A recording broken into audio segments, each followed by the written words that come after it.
Final ಆಗಿ ಯಾವ್ಯಾವ ಡಿಪಾರ್ಟ್ಮೆಂಟ್ಗಳಿಗೆ ಯಾವ್ಯಾವ ತರ ಪ್ರಿಫರೆನ್ಸ್ನ ಕೊಡಬೇಕು ಅಂತ ಹೇಳ್ತೀನಿ. ಇದರಲ್ಲಿ ನಾನು 3 ಲಿಸ್ಟ್ನ ಡಿವೈಡ್ ಮಾಡ್ಕೊಂಡಿದ್ದೀನಿ ಬೇರೆ ಬೇರೆ ಒಂದು ಕೆಟಗರಿಯಲ್ಲಿ. ಅದನ್ನ ಹೇಳ್ತೀನಿ. ಮೊದಲನೇ ಕೆಟಗರಿಯಲ್ಲಿ ನಾನು ಸ್ಯಾಲ್ರಿ ಬೇಸ್ ಮೇಲೆ ಮಾಡಿದ್ದೀನಿ. ಎರಡನೇ ಕೆಟಗರಿ ಬಂದು ಒಂದು ಆರ್ಮಿ ಫೀಲು ಮತ್ತೆ ಪವರ್ ಮತ್ತೆ ಡ್ಯೂಟಿ, ನಿಮ್ಗೆ ಆಪರೇಷನ್ ಡ್ಯೂಟಿ ಆಗಿರ್ಬೋದು, ಫೈರ್ ಮಾಡೋಕ್ಕಾಗಿರ್ಬೋದು, ಆ ರೀತಿ ಆ ಬೇಸ್ ಮೇಲೆ ಒಂದು ನಾನು ಲಿಸ್ಟ್ನ ಮಾಡಿದ್ದೀನಿ.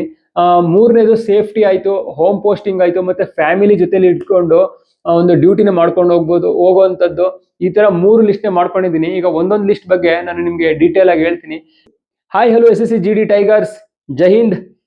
ಫೈನಲಿ SSC GD ನೋಟಿಫಿಕೇಶನ್ ಬಂತು. ಎಲ್ಲರೂ ಫಾರ್ಮ್ನ ಫಿಲ್ ಮಾಡಿದ್ರ ಅಂತ ಅನ್ಕೋತೀನಿ. SSC GDಯಲ್ಲಿ 2026ನೇ ಸಾಲಿನಲ್ಲಿ 25,487 ವೇಕೆನ್ಸಿ ರಿಲೀಸ್ ಆಗಿತ್ತು. ಡಿಸೆಂಬರ್ 1ಕ್ಕೆ ಆನ್ಲೈನ್ ಅಪ್ಲಿಕೇಶನ್ ಹಾಕೋದಕ್ಕೆ ಡೇಟ್ ಎಲ್ಲ ಸ್ಟಾರ್ಟ್ ಆಗಿತ್ತು. ಡಿಸೆಂಬರ್ 31 ಲಾಸ್ಟ್ ಡೇಟು, ನಿಮಗೆಲ್ಲ ಗೊತ್ತಿದೆ ಇದು. ಇವತ್ತಿನ ಟಾಪಿಕ್ ಏನಂದರೆ SSC GDಯಲ್ಲಿ ಪೋಸ್ಟ್ ಪ್ರಿಫರೆನ್ಸ್ ಹೇಗೆ ಕೊಡಬೇಕು, ನಾವು ಯಾವ ರೀತಿ ಪೋಸ್ಟ್ನ ಪ್ರಿಫರೆನ್ಸ್ ಮಾಡಬೇಕು, ಫಸ್ಟ್ ಪ್ರಿಫರೆನ್ಸ್ಗೆ ಯಾವ ಡಿಪಾರ್ಟ್ಮೆಂಟ್ ಕೊಡಬೇಕು, ಸೆಕೆಂಡ್ಗೆ ಯಾವ್ದು ಕೊಡಬೇಕು, ಥರ್ಡ್ಗೆ ಯಾವ್ದು ಕೊಡಬೇಕು, ಯಾವ್ದು ಕೊಟ್ಟರೆ ನಮಗೆ ಬೆನಿಫಿಟ್ ಇರುತ್ತೆ ಅಂತ ಫುಲ್ಲು ಡೀಟೇಲ್ ಆಗಿ ಸ್ಟೆಪ್ ಬೈ ಸ್ಟೆಪ್ ನಾನು ಡೀಟೇಲ್ ಆಗಿ ನಿಮಗೆ ಹೇಳ್ತೀನಿ. ಹಾಗಾಗಿ ವಿಡಿಯೋನ ಸ್ಕಿಪ್ ಮಾಡದೆ ಕೊನೆವರೆಗೂ ನೋಡಿ. ಇದು ನನ್ನ ಚಾನಲ್ನ ಯಾರು ಮೊದಲನೇ ಸಲ ನೋಡ್ತಾ ಇದ್ದೀರಾ ಅವರು ಚಾನಲ್ನ ಸಬ್ಸ್ಕ್ರೈಬ್ ಮಾಡ್ಕೊಳ್ಳಿ. ಫ್ಯೂಚರಲ್ಲಿ ನಿಮಗೆ ಇನ್ನೂ ಯೂಸ್ಫುಲ್ ಇನ್ಫಾರ್ಮೇಷನ್ನ ಕೊಡ್ತಾ ಇರ್ತೀನಿ. ಹಾಗೆ ಬೆಲ್ ಐಕನ್ನ ಕ್ಲಿಕ್ ಮಾಡೋದನ್ನ ಮರಿಬೇಡಿ. ಬನ್ನಿ ಇವಾಗ ವಿಡಿಯೋನ ಸ್ಟಾರ್ಟ್ ಮಾಡೋಣ. ಪೋಸ್ಟ್ ಪ್ರಿಫರೆನ್ಸ್ ಬಗ್ಗೆ ಹೇಳೋದಾದರೆ CISFಗೆ ಎಲ್ಲರೂ ಫಸ್ಟ್ ಪ್ರಿಫರೆನ್ಸ್ನ ಕೊಡ್ತಾರೆ. ಯಾಕೆಂದರೆ ಅದು ಸ್ವಲ್ಪ ಆರಾಮಾಗಿರುತ್ತೆ, ಡ್ಯೂಟಿ ಎಲ್ಲ ಸಿಟಿಯಲ್ಲಿ ಇರುತ್ತೆ, ಮತ್ತು ಫ್ಯಾಮಿಲಿ ಜೊತೆ ಕಳಿಬೋದು ಅನ್ನೋ ಒಂದು ದೃಷ್ಟಿಯಿಂದ CISFಗೆ ತುಂಬ ಡಿಮ್ಯಾಂಡ್ ಜಾಸ್ತಿ ಇದೆ. ಹಾಗಾಗಿ ಅದರದ್ದು ಕಟ್ ಆಫ್ ಕೂಡ ಹೈ ಲೆವೆಲ್ ಹೋಗುತ್ತೆ. ಮತ್ತು CRPF, BSF, ITBP, SSB ಇದರಲ್ಲೆಲ್ಲ ಸ್ವಲ್ಪ ರಿಸ್ಕ್ ಇರುತ್ತೆ. ಹಾಗಾಗಿ ತುಂಬ ಹುಡುಗರು CISFನ ಚೂಸ್ ಮಾಡ್ತೀರಾ, ಅದು ಕಾಮನ್ ವಿಷಯ. ಈಗ ಪೋಸ್ಟ್ ಪ್ರಿಫರೆನ್ಸ್ ಮಾಡೋದಕ್ಕಿಂತ ಮುಂಚೆ ಈಗ ಪ್ರತಿಯೊಂದು ಡಿಪಾರ್ಟ್ಮೆಂಟ್ ಬಗ್ಗೆ ನಾನು ಡೀಟೇಲ್ ಆಗಿ ಹೇಳ್ತೀನಿ. ಯಾವ್ಯಾವ ಡಿಪಾರ್ಟ್ಮೆಂಟ್ ಹೇಗೆ ಡ್ಯೂಟಿ ಮಾಡುತ್ತೆ ಮತ್ತು ಎಲ್ಲೆಲ್ಲಿ ಡಿಪ್ಲಾಯ್ಮೆಂಟ್ ಇರ್ತಾರೆ ಅಂತ ಡೀಟೇಲ್ ಆಗಿ ತಿಳ್ಕೊಳ್ಳೋಣ.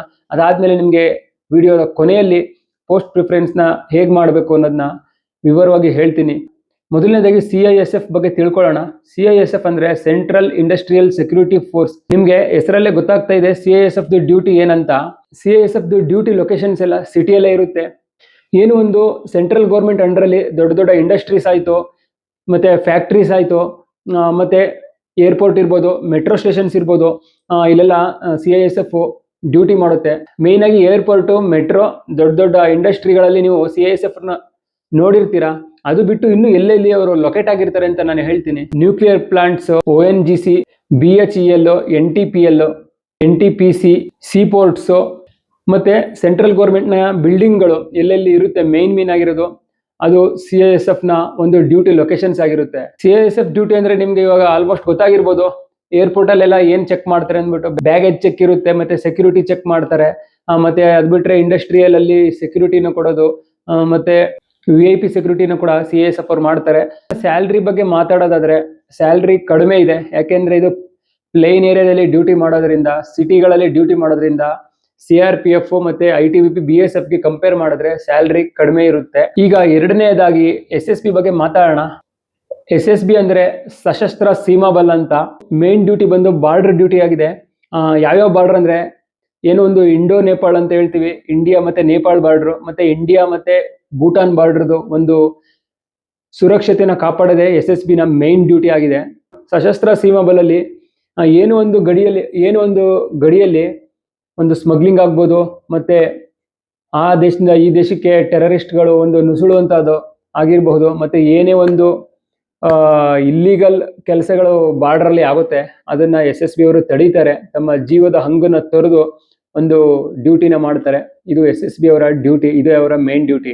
ಇದಾದ್ಮೇಲೆ ನಮ್ಮ ದೇಶದ ಅತಿ ದೊಡ್ಡ ಪ್ಯಾರಾಮಿಲಿಟರಿ ಫೋರ್ಸ್ ಅಂತಾನೆ ಹೇಳ್ಬೋದು. ಇದ್ರ ಹೆಸರು ಕೇಳ್ತಿದ್ರೆ ಏನೋ ಒಂಥರ ಬಾಡಿಯಲ್ಲಿ ಶೇಕ್ ಆಗುತ್ತೆ, ಒಂಥರ ಗಟ್ಸ್ ಫೀಲಿಂಗ್ ಆಗುತ್ತೆ. ಇದೆ CRPF ಅಂದರೆ ಸೆಂಟ್ರಲ್ ರಿಸರ್ವ್ ಪೊಲೀಸ್ ಫೋರ್ಸ್ ಅಂತ. ನಾನಿರೋದು ಕೂಡ CRPFನಲ್ಲೇ. ನಾನು CRPFನಲ್ಲಿ ಇದ್ದೀನಿ ಅಂತಾನೆ ಈ ರೀತಿ ಹೇಳ್ಕೊತಾ ಇದ್ದೀನಿ ಅಂತ ಅನ್ಕೋಬೇಡಿ. ನೀವು ಬೇಕಾದ್ರೆ ಎಲ್ಲಿ ಬೇಕಾದ್ರೂ ನೋಡಿ, CRPF ಬಗ್ಗೆ ಗೂಗಲಲ್ಲಿ ಕೂಡ ಸರ್ಚ್ ಮಾಡಿ.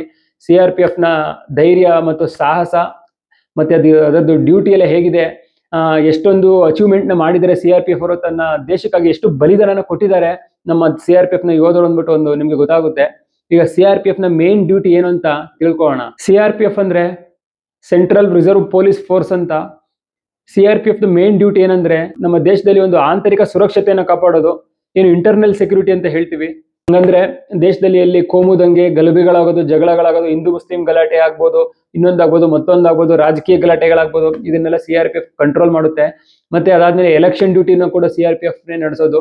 ನಮ್ಮ ದೇಶದಲ್ಲಿ ಇಷ್ಟೊಂದು ಶಾಂತಿಯುತವಾಗಿ ಎಲೆಕ್ಷನ್ ನ ಮಾಡ್ಬೇಕಂದ್ರೆ CRPF ಬರಲೇಬೇಕು. ನೀವು ಕೂಡ ನಿಮ್ಮ ಹಳ್ಳಿಗಳಲ್ಲಿ, ನಿಮ್ಮ ಊರುಗಳಲ್ಲಿ ನೋಡಿರ್ತೀರ CRPF ಅವ್ರನ್ನ ಎಲೆಕ್ಷನ್ ಡ್ಯೂಟಿಗಳಲ್ಲಿ. CRPF ಇಲ್ಲಿ ಎಲೆಕ್ಷನ್ ಡ್ಯೂಟಿ ಯಾವುದೇ ಕಾರಣಕ್ಕೂ ಆಗೋದಿಲ್ಲ. ಅದಾದ್ಮೇಲೆ ಏನು ಒಂದು ನಮ್ಮ ನಕ್ಸಲೈಟ್ ಏರಿಯಾ, ಛತ್ತೀಸ್ಗಢ ಆಯ್ತು, ಆಂಧ್ರ ಛತ್ತೀಸ್ಗಢ ಬಾರ್ಡರ್ ಆಯ್ತು, ಮಹಾರಾಷ್ಟ್ರ ಆಯ್ತು, ಮತ್ತೆ ಮಹಾರಾಷ್ಟ್ರ ಛತ್ತೀಸ್ಗಢ ಬಾರ್ಡರ್ ಆಯ್ತು, ಬಿಹಾರ ಆಯ್ತು, ಜಾರ್ಖಂಡ್ ಆಯ್ತು, ಈ ಇಷ್ಟು ಡಿಸ್ಟಿಕ್ಗಳಲ್ಲಿ ಒಂದು ನಕ್ಸಲೈಟ್ ಹಾವಳಿ ತುಂಬಾನೇ ಇದೆ. ಪ್ರತಿ ವರ್ಷ ಸುಮಾರು ಯೋಧರು ಬಲಿಯಾಗ್ತಾ ಇದ್ದಾರೆ ನಕ್ಸಲೈಟ್ ದಾಳಿಗೆ. ಆಂಟಿ ನಕ್ಸಲ್ ಡ್ಯೂಟಿನ CRPF ಮಾಡುತ್ತೆ. ಇದು ಅಲ್ಲದೆ ನಮ್ಮ ಇಂಡಿಯನ್ ಆರ್ಮಿ ಜೊತೆ ಕೂಡ ಜಮ್ಮು ಕಾಶ್ಮೀರದಲ್ಲಿ ಟೆರರಿಸ್ಟ್ ಆಪರೇಷನ್ಗಳಲ್ಲಿ ನಮ್ಮ CRPF ಭಾಗವಹಿಸುತ್ತೆ. ಇದನ್ನ ಹೇಳ್ಕೊಳ್ಳೋದಕ್ಕೆ ತುಂಬಾ ಪ್ರೌಡ್ ಆಗುತ್ತೆ. ಜಮ್ಮು ಕಾಶ್ಮೀರಲ್ಲಿ ಏನೊಂದು ಆರ್ಮಿ ಡ್ಯೂಟಿ ಮಾಡ್ತಾ ಇದ್ದಾರೆ, ಅವ್ರ ಜೊತೆಲೆ ನಮ್ಮ CRP ಕೂಡ ಒಂದು ಡ್ಯೂಟಿನ ನಿಭಾಯಿಸ್ತಾ ಇದ್ದಾರೆ. ಅದು ಅಲ್ಲದೆ CRPFದು VIP ಬಟಾಲಿಯನ್ ಕೂಡ ಇದೆ. ಏನು ನಮ್ಮ ದೇಶದ ದೊಡ್ಡ ದೊಡ್ಡ ವ್ಯಕ್ತಿಗಳಿದ್ದಾರೆ, ಪ್ರಧಾನ ಮಂತ್ರಿ ಆಗಿರ್ಬೋದು, ರಕ್ಷಣಾ ಮಂತ್ರಿ ಆಗಿರ್ಬೋದು, ಗೃಹ ಮಂತ್ರಿ ಆಗಿರ್ಬೋದು, ಈ ರೀತಿ VIP ವ್ಯಕ್ತಿಗಳಿಗೆ ಒಂದು ಪ್ರೊಟೆಕ್ಷನ್ ನಮ್ಮ CRPF ಅವರೇ ನೀಡೋದು. ಇದರಲ್ಲಿ SDG ಮತ್ತೆ SBG ಅಂತ ಕೂಡ ಬಟಾಲಿಯನ್ಸ್ ಇದೆ.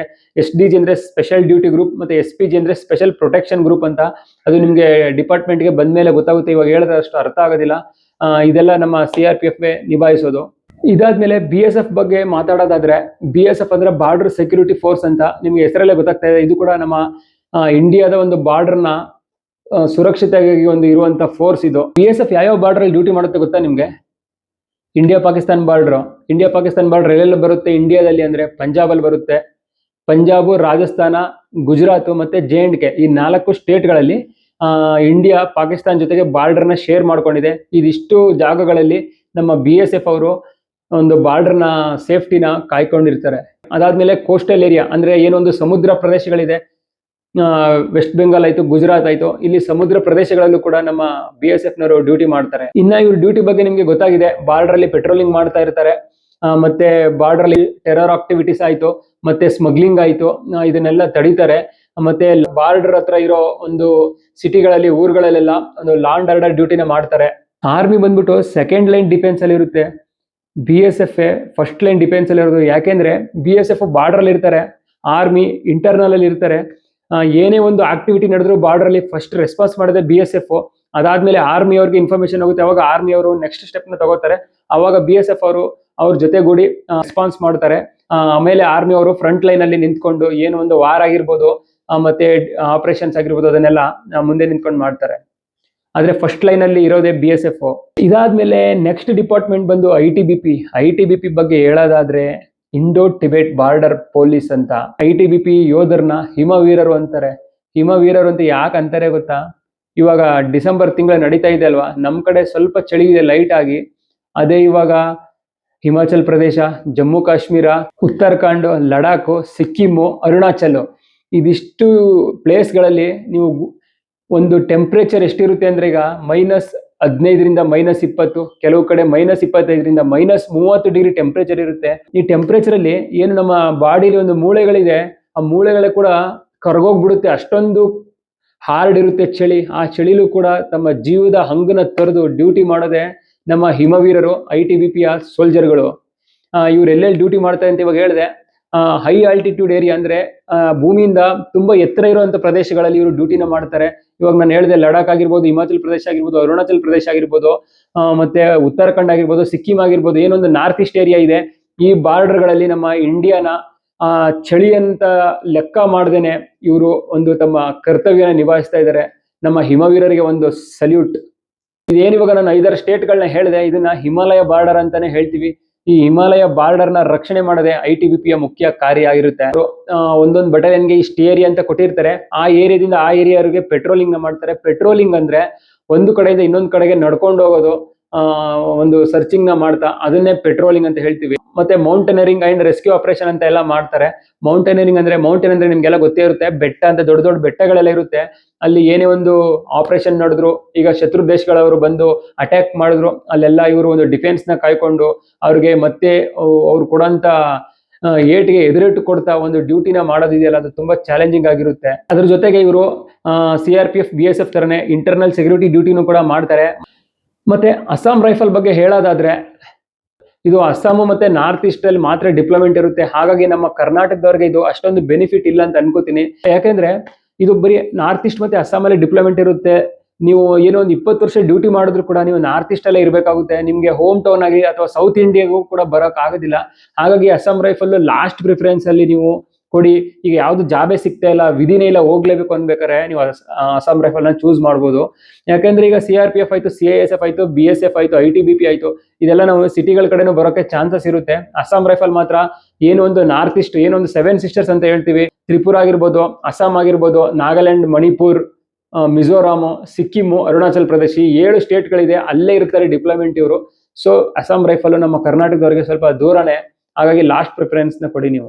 ಇವ್ರ ಡ್ಯೂಟಿನೂ ಬಂದು ನಮ್ಮ ಸೇಮ್ ಆರ್ಮಿ CRPF ಅವ್ರ ತರನೇ ಇರುತ್ತೆ. ಇವ್ರದ್ದು ಕೂಡ ಕೌಂಟರ್ ಇನ್ಸರ್ಜೆನ್ಸಿ ಆಪರೇಷನ್ಸ್ ಎಲ್ಲ ಇರುತ್ತೆ. ಮತ್ತೆ ಇಂಟರ್ನಲ್ ಸೆಕ್ಯೂರಿಟಿನೂ ಕೂಡ ಮಾಡ್ತಾರೆ. ಮತ್ತೆ ನಾರ್ತ್ ಈಸ್ಟ್ ಅಲ್ಲಿ ಏನು ಎಲೆಕ್ಷನ್ ಡ್ಯೂಟಿ ಎಲ್ಲ ಇರುತ್ತೆ, ಮತ್ತೆ ಇಂಟರ್ನಲ್ ಸೆಕ್ಯೂರಿಟಿ ಎಲ್ಲ ಇವರು ಮಾಡ್ತಾರೆ. ಈಗ ಕೊನೆಯದಾಗಿ SSF ಈ ಡಿಪಾರ್ಟ್ಮೆಂಟ್ ಬಗ್ಗೆ ಮಾತಾಡೋಣ. SSF ಅಂದ್ರೆ ಸೆಕ್ರೆಟರಿಯೇಟ್ ಸೆಕ್ಯೂರಿಟಿ ಫೋರ್ಸ್ ಅಂತ. ಇದು ತುಂಬಾ, ಈಗ 7 ಪ್ಯಾರಾಮಿಲಿಟರಿ ಫೋರ್ಸ್ ಇದೆ. ಈ 7 ಪ್ಯಾರಾಮಿಲಿಟರಿ ಫೋರ್ಸ್ ಅಲ್ಲಿ ತುಂಬಾ ಆರಾಮಾಗಿ ಮಾಡೋ ಡ್ಯೂಟಿ ಅಂದ್ರೆ ಇದು ಸಿವಿಲ್ ಪೊಲೀಸ್ ತರ ಈ ಡ್ಯೂಟಿ ಬಂದು. ಹಾಗಾಗಿ ಇದ್ರದ್ದು ಒಂದು ಕಟ್ ಆಫ್ ಇದೆ, ತುಂಬಾ ಹೈ ಹೋಗುತ್ತೆ. ಇದ್ರ ಕಟ್ ಆಫ್ 140ರಿಂದ 145, ಕೆಲವೊಂದ್ಸಲ 150 ಹತ್ತತ್ರನೂ ಹೋಗುತ್ತೆ. ಯಾರಿಗೆ ಹೈಯೆಸ್ಟ್ ಮಾರ್ಕ್ಸ್ ಇರುತ್ತೆ ಅವರು SSF ನ ಚೂಸ್ ಮಾಡೋದಕ್ಕೆ ಒಂದು ಹೆಲ್ಪ್ ಆಗುತ್ತೆ. ಇದ್ರದ್ದು ಡ್ಯೂಟಿ ಬಂದ್ಬಿಟ್ಟು ಏನೋದು ನಮ್ಮ ಸೆಂಟ್ರಲ್ ಗೌರ್ಮೆಂಟ್ ಆಫೀಸ್ ಇದೆ. ಈಗ ಡೆಲ್ಲಿಯಲ್ಲಿ PM ಆಫೀಸ್ ಆಯ್ತು, ಮತ್ತೆ ಹೋಮ್ ಮಿನಿಸ್ಟರ್ ಆಫೀಸ್ ಆಯ್ತು, ಏನೋ ಒಂದು ನಮ್ಮ ಪಾರ್ಲಿಮೆಂಟ್ ಇದೆ ಡೆಲ್ಲಿಯಲ್ಲಿ, ಪಾರ್ಲಿಮೆಂಟ್ ಆಫೀಸಲ್ಲಿ, ಮತ್ತೆ ಸೆಂಟ್ರಲ್ ಗೌರ್ಮೆಂಟ್ ಆಫೀಸ್ಗಳು ಎಲ್ಲೆಲ್ಲಿದೆ ಅಲ್ಲಿ ಮಾತ್ರ ಇವರಿಗೆ ಡ್ಯೂಟಿ ಇರುತ್ತೆ. ತುಂಬಾ ಆರಾಮ್ ಡ್ಯೂಟಿ, ಇದು ಫ್ಯಾಮಿಲಿ ಜೊತೆಲಿ ಇಟ್ಕೋಬಹುದು. ಮತ್ತೆ ಇದು ಏನಂದ್ರೆ ಬರೀ ಡೆಲ್ಲಿಯಲ್ಲಿ ಮಾತ್ರ, ಇದು ಡೆಲ್ಲಿ ಸ್ಟೇಟ್ ಅಲ್ಲಿ ಮಾತ್ರ ನಿಮ್ಗೆ ಇದು ಡ್ಯೂಟಿ ಮಾಡಬಹುದು. ಬೇರೆ ಎಲ್ಲೂ ಕೂಡ SSF ಇಂದ ನಿಮ್ಗೆ ಟ್ರಾನ್ಸ್ಫರ್ ಸಿಗೋದಿಲ್ಲ. ಹಾಗಾಗಿ ಇದು ಕೂಡ ನಮ್ಗೆ ಬೇಡ ಅಂತ ಅನ್ಸುತ್ತೆ. ಆಲ್ಮೋಸ್ಟ್ ಎಲ್ಲಾ ಸೆಂಟ್ರಲ್ ಗೌರ್ಮೆಂಟ್ ಆಫೀಸ್ಗಳು ಮೇನ್ ಆಗಿ ಡೆಲ್ಲಿಯಲ್ಲಿ ಇರೋದ್ರಿಂದ ಇದ್ರದ್ದು ಡ್ಯೂಟಿ ಕೂಡ ಆಲ್ಮೋಸ್ಟ್ ನಿಮ್ಗೆ ಡೆಲ್ಲಿಯಲ್ಲೇ ಇರುತ್ತೆ. ಸೊ ಡೆಲ್ಲಿ ಬಿಟ್ಟು ನೀವು ಬೇರೆ ಕಡೆ ಎಲ್ಲೂ ಪೋಸ್ಟಿಂಗ್ ಹೋಗಕ್ ಸಾಧ್ಯನೇ ಇಲ್ಲ. ನೀವು ಮಾಡೋ ಡ್ಯೂಟಿ ಎಲ್ಲ ಫುಲ್ ಡೆಲ್ಲಿಲೇ ಇರುತ್ತೆ. ಸೊ ನಾವು ಇದರಿಂದ ದೂರನೇ ಇರೋಣ. ಏನಂತೀರಾ?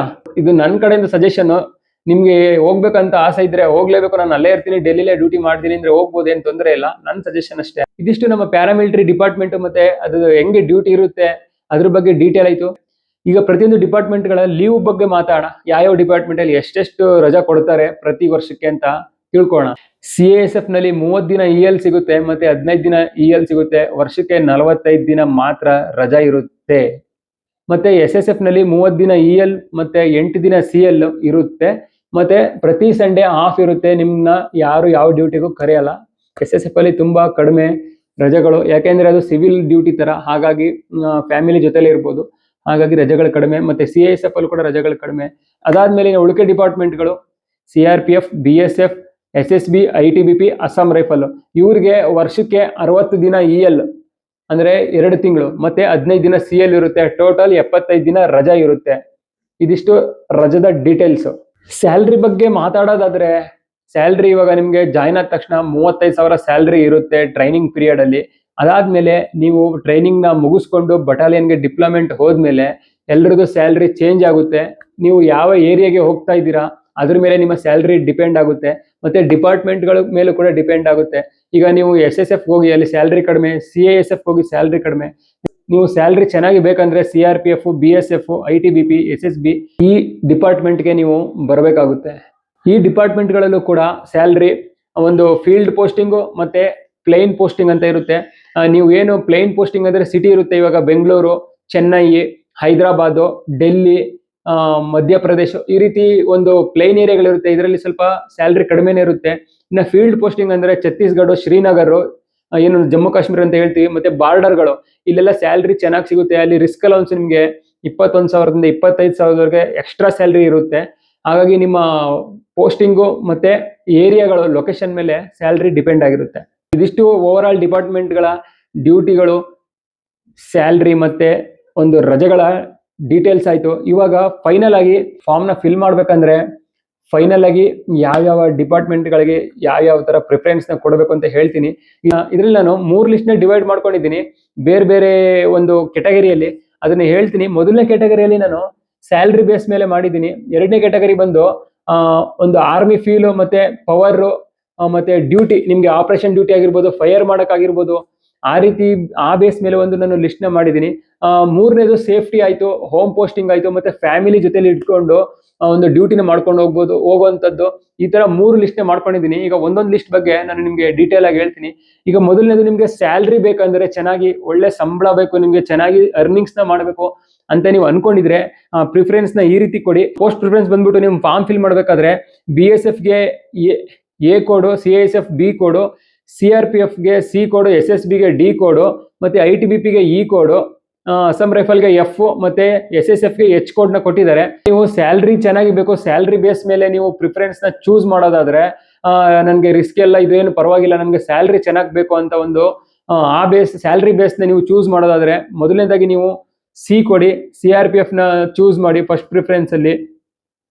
ಸೆಕೆಂಡ್ ಪ್ರಿಫರೆನ್ಸ್ ಅಲ್ಲಿ ITBPನ ಚೂಸ್ ಮಾಡಿ, ಏನೊಂದು ಇ ಕೋಡ್ ಇದೆ. ಥರ್ಡ್ ಒನ್ BSF ಚೂಸ್ ಮಾಡಿ. ಅದಾದ್ಮೇಲೆ ಅಸ್ಸಾಂ ರೈಫಲ್ಸ್, SSB, CISF ನ ಲಾಸ್ಟ್ ಗಿಡಿ, CISF ಮತ್ತೆ SSF ನ ಲಾಸ್ಟ್ ಗಿಡಿ. ಮತ್ತೆ ನಿಮ್ಗೆ ಆರ್ಮಿ ಫೀಲ್ ಬೇಕು, ಮತ್ತೆ ಪವರ್ ಬೇಕು, ನಾನು ಡ್ಯೂಟಿ ಮಾಡುವಾಗ ನನಗೆ ಫೈರಿಂಗ್ ಮಾಡಬೇಕು, ನಾನು ನಕ್ಸಲೇಟ್ ಮತ್ತೆ ಟೆರರಿಸ್ಟ್ ಆಪರೇಷನ್ಸ್ ಎಲ್ಲ ನಾನು ಪಾರ್ಟಿಸಿಪೇಟ್ ಮಾಡಬೇಕು, ನಾನು ಕೂಡ ಪೊಲೀಸ್ ಮೆಡಲ್ ನ ಗೆಲ್ಬೇಕು ಅಂತ ಕೆಲವರು ಮೈಂಡ್ ಅಲ್ಲಿ ಇರುತ್ತೆ. ನಾನು ಹೀರೋ ತರ ಆಗ್ಬೇಕು, ಒಂದು ಹೀರೋಯಿಸಮ್ ತರ ಫೀಲ್ ಇರುತ್ತೆ. ಆ ರೀತಿ ಕೂಡ ತುಂಬಾ ಹುಡುಗರು ಇರ್ತಾರೆ. ಆ ತರ ನೀವು ಅನ್ಕೊಂಡಿದ್ರೆ ನಾನು ಈ ಪ್ರಿಫರೆನ್ಸ್ ನ ಹೇಳ್ತೀನಿ. ಈ ಪ್ರಿಫರೆನ್ಸ್ ನ ನೀವು ಫಾಲೋ ಮಾಡಿ.